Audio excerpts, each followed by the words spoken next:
I dropped out of school when I was 17 and got married, had kids. They were actually almost teenagers when I started back. I didn't get my GED until I was 34.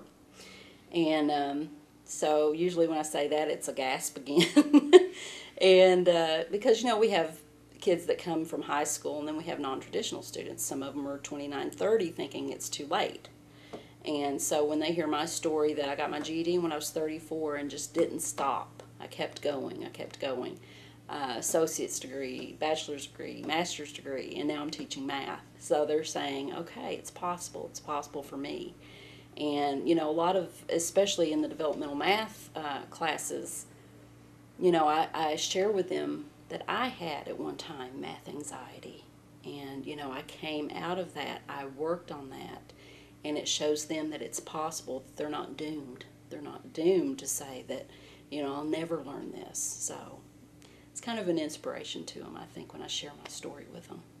As an adult, it's difficult to go back to college. I didn't go back to college. I didn't go until I was 25. And you don't know what to expect. And you kind of feel like everybody here is younger than I am. I had a student in one of my classes that was probably 16, but don't let it intimidate you. Is it hard? Yeah, it can be hard, but is it worth it? It's definitely worth it. And don't think that you have an old brain. I have students come in, I have an old brain, Mrs. Stewart, and I can't learn this. Yes, you can.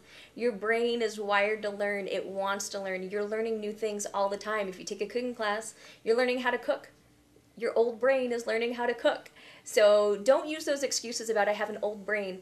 It doesn't work with me, because your brain is ready to learn, and you'll be surprised if you just let yourself learn, if you relax and if you have fun, what you can get out of the experience. So don't be intimidated. Be serious about it, but don't be intimidated about going to college.